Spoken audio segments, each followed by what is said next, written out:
கோவிலில் இறைவனை தரிசிக்கும் போது தற்செயலாக பூ விழுவது அல்லது பிரசாதமாக பூ கிடைப்பது ஒரு மகத்தான தெய்வீக சமிக்ஞையாக கருதப்படுகிறது.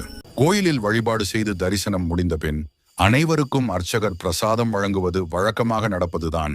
விபூதி, குங்குமம், தீர்த்தம், பூ போன்ற பிரசாதங்கள் கோவிலுக்கு செல்லும் அனைவருக்கும் கொடுப்பார்கள் தான். ஆனால் கோவிலில் இறைவனை மனதார வழிபட்டு முடித்த பிறகு மற்றவர்களுக்கு இல்லாமல் உங்களுக்கு மட்டும் பூ கிடைக்கிறது. அதுவும் இறைவனின் மீது சாத்தப்பட்டிருக்கும் மலரை அர்ச்சகர் நீங்கள் கேட்காமலேயே உங்கள் கைகளில் தருகிறார் என்றால் அது சாதாரணமான ஒன்றல்ல. ஒரு சிலருக்கு இந்த அனுபவம் கிடைத்திருக்கும். எதிர்பார்த்து காத்திருந்து அர்ச்சகரிடம் கேட்டும் கூட சில சமயங்கள் பூ கிடைக்காது.